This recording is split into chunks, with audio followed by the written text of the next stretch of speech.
हाँ तो जय हिंद। स्वागत है आप सभी को एक नई वीडियो में। कैसे हैं मेरे प्यारे बच्चों?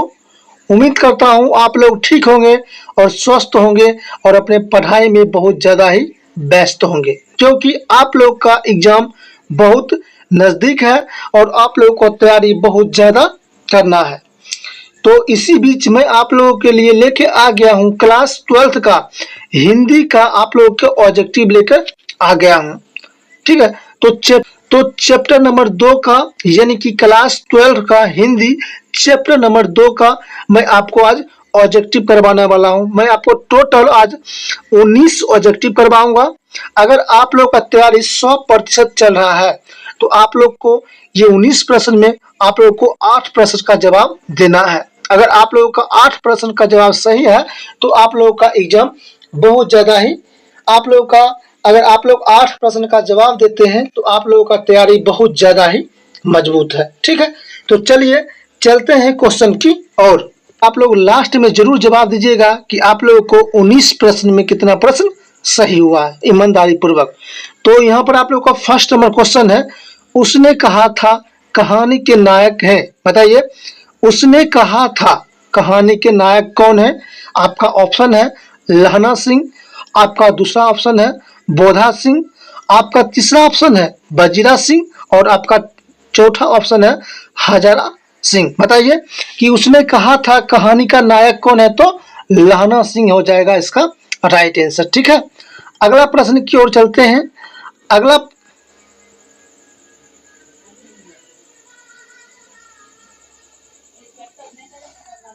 प्रश्न है आपका, उसने कहा था किस प्रकार की कहानी है?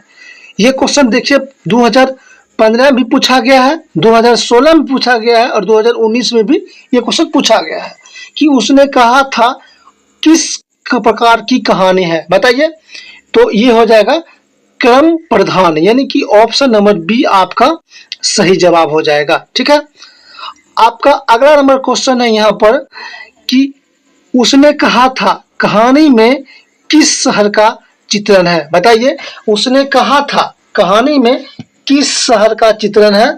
ये हो जाएगा अमृतसर, यानी कि ऑप्शन नंबर सी आपका सही जवाब हो जाएगा। ठीक है, अगला प्रश्न है आपका मेरे प्यारे बच्चों, जर्मन पलटन को किसने मार गिराया? बताइए, जर्मन पलटन को किसने मार गिराया?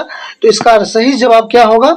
तो इसका सही जवाब हो जाएगा लहना सिंह, ऑप्शन नंबर बी आपका सही जवाब है।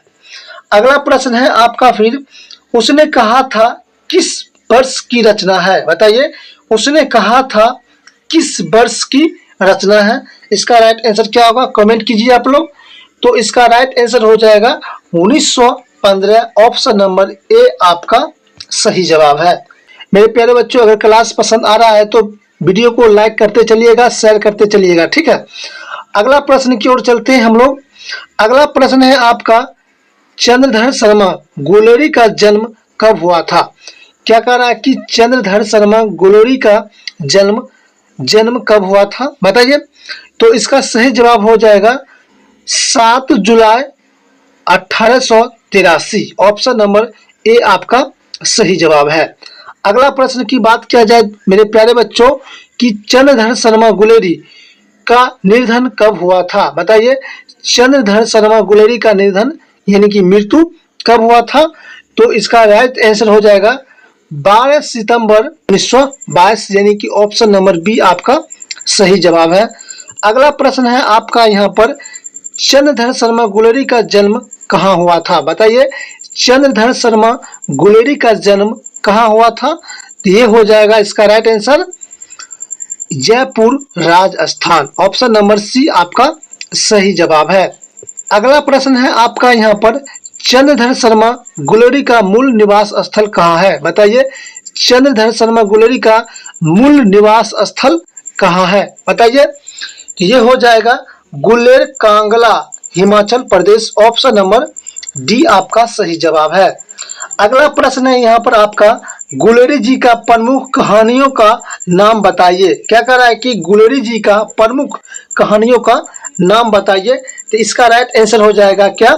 सुखमय जीवन, ये भी होगा, बुद्ध का कांटा और उसने कहा था, ये यानी कि ऑप्शन नंबर डी आपका सही जवाब है। ये तीनों हो जाएगा इसका राइट आंसर। ठीक, 11 नंबर प्रश्न है आपका, गुलेरी जी की प्रमुख निबंधों का नाम बताइए।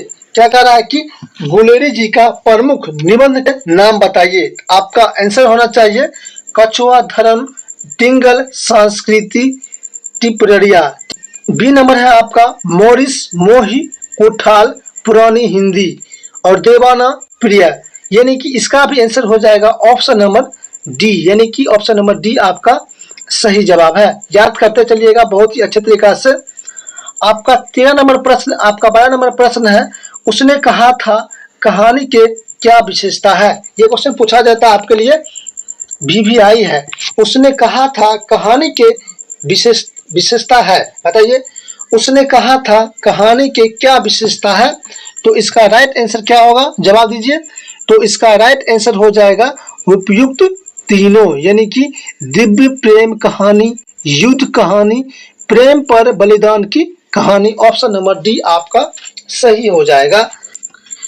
किस पाठ में यह उपयुक्त आया है कि मृत्यु के कुछ समय पहले स्मृति बहुत साफ हो जाती है, बताइए।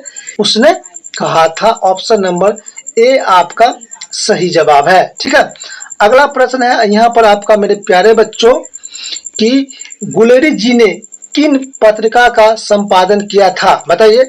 गुलेरी जी ने किन पत्रिकाओं का संपादन किया था, तो इसका राइट आंसर क्या हो जाएगा, तो इसका राइट आंसर हो जाएगा समालोचक, काशी नागरी, प्रचारिणी पत्रिका। ठीक है, याद रखिएगा ऑप्शन नंबर ए आपका सही जवाब है।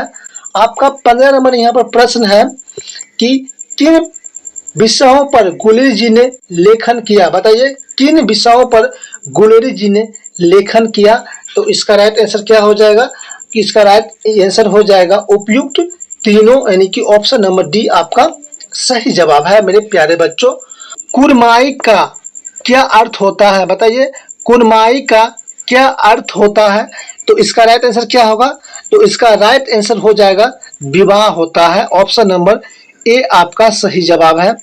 अगला नंबर प्रश्न है यहाँ पर, बिना फेरे घोड़ा बिगड़ता है और बिना लड़े सिपाही या पंखी किस कहानी में है, तो इसका राइट आंसर क्या होगा, जवाब दीजिए। तो इसका राइट आंसर हो जाएगा ऑप्शन नंबर डी, उसने कहा था। ठीक है, ऑप्शन नंबर डी आपका सही जवाब हो जाएगा। आपका 18 नंबर प्रश्न है, लहना सिंह के भतीजे का क्या नाम था, बताइए। भतीजे का क्या नाम था, तो इसका राइट आंसर हो जाएगा कीरत सिंह। क्या नाम था, Kirat Singh. Option number A आपका सही जवाब हो जाएगा। आपका लास्ट प्रश्न है, लहना सिंह कहाँ के रहने वाले थे, बताइए। लहना सिंह कहाँ के रहने वाले थे, तो इसका राइट आंसर क्या हो जाएगा, आंसर हो जाएगा मगरे के। ऑप्शन नंबर बी आपका सही जवाब होगा। ठीक है, तो यहाँ पर आप लोगों का ऑब्जेक्टिव समाप्त तो होता है। अब आप लोग बताइएगा कमेंट कर कि आप लोगों को 19 प्रश्न में कितना सही हुआ। कमेंट जरूर कीजिएगा और बताइएगा कि आज का क्लास आप लोगों को कैसा लगा। आशा है कि आप लोगों को क्लास पसंद आया होगा। अगर क्लास पसंद आया है तो एक प्यारा सा लाइक कर दीजिएगा और शेयर कीजिएगा।